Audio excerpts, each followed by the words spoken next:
Hi friends, welcome back to సరదాగా కాసేపు.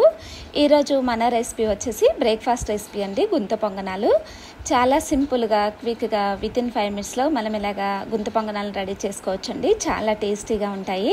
మనకు మార్నింగ్ టైంలో ఎలాంటి పిండిలు ఇంట్లో అవైలబిలిటీగా లేనప్పుడు అప్పటికప్పుడు ఈజీగా మనం ఇలాగ బ్రేక్ఫాస్ట్ని రెడీ చేసుకోవచ్చు. చాలా టేస్టీగా ఉంటాయి.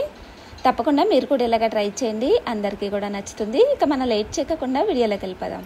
ఇక్కడ నేను ఒక 1 కప్ వరకు కూడా రైస్ ఫ్లోర్ని తీసుకుంటున్నానండి, బియ్య పిండిని తీసుకుంటున్నాను. ఒక మిక్సీ జార్ తీసుకుని దాంట్లోకి రైస్ ఫ్లోర్ని వేసుకుని అదే కప్పుతోటి ఒక 1/2 కప్పు వరకు కూడా సూజీ రవ్వను వేస్తున్నాను. మనం ఉప్మా చేసుకుంటాం కదా, రవ్వను వేసుకుని అలాగే ఒక చిన్న కప్పుతోటి 1 కప్పు వరకు కూడా పెరుగుని వేసుకుని అలాగే ఒక 1 గ్లాస్ వరకు కూడా మనం వాటర్ని యాడ్ చేసుకుందామండి. సరిపడా వాటర్ యాడ్ చేసుకుని మనం గ్రైండ్ చేసుకుందాము. గ్రైండ్ చేసుకుని ఒక మిక్సింగ్ బౌల్ తీసుకుని దాంట్లోకి ఇప్పుడు మనం రెడీ చేసి పెట్టుకున్న ఈ బ్యాటర్ని వేసుకుందాము. ఇలాగ రెడీ చేసుకున్న తర్వాత ఇప్పుడు మనం రుచికి సరిపడా సాల్ట్ని యాడ్ చేసుకుందామండి.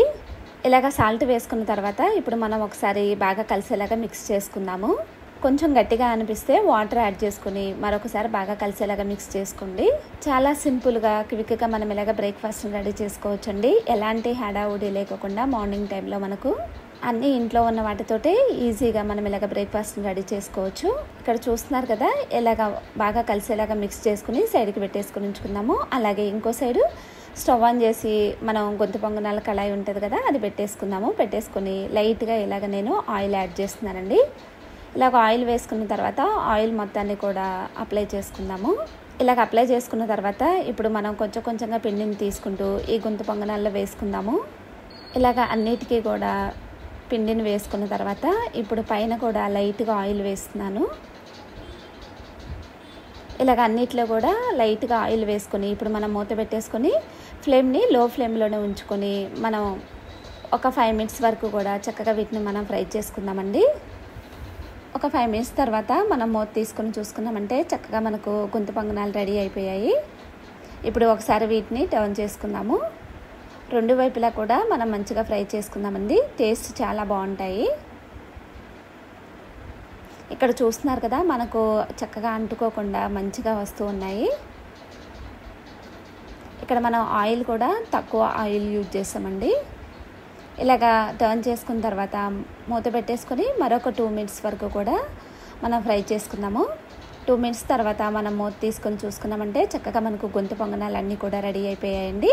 ఇలాగ ప్లేట్లోకి వేసుకుని సైడ్కి పెట్టేసుకుని ఉంచుకుందాము. అలాగే రిమైనింగ్ పిండితోటి మరొకసారి మొత్తం కూడా వేసుకుని గుంత పొంగనాలు వేసుకొని లైట్గా పైన ఆయిల్ వేసుకున్న తర్వాత మూత పెట్టేసుకొని చక్కగా మనం ఫ్రై చేసుకుందాము. 2 వైపులా కూడా మనం మంచిగా ఫ్రై చేసుకుందామండి వీటిని. ఇక్కడ చూస్తున్నారు కదా, ఇలాగ ఫ్రై అయిపోయిన తర్వాత వీటన్నిటిని కూడా తీసుకుని ప్లేట్లోకి వేసుకుందాము. ఇక్కడ మనకు చూస్తుంటేనే ఎమ్మిగా కనిపిస్తున్నాయి కదా, చాలా టేస్టీగా ఉంటాయి. చాలా సింపుల్గా, క్విక్గా రెడీ చేసుకోవచ్చండి.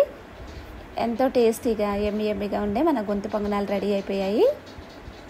ఇలాగ అన్నిటినీ కూడా రెడీ చేసుకుని ఇప్పుడు మనం కారపొడితో సర్వ్ చేసుకున్నామంటే ఎంతో టేస్టీగా ఉంటాయండి. ఇక్కడ మనకు చట్నీతో కూడా పని లేదు, కారపొడితోటి చక్కగా సర్వ్ చేసుకుని తీసుకోవచ్చు.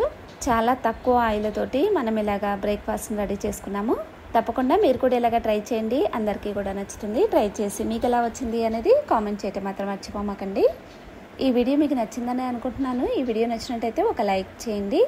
అలాగే ఇలాంటి మరిన్ని రెసిపీస్ కోసం మన ఛానల్ని సబ్స్క్రైబ్ చేసుకుని ఫ్రెండ్స్ అండ్ ఫ్యామిలీ మెంబర్స్కి షేర్ చేయండి. Thanks for watching.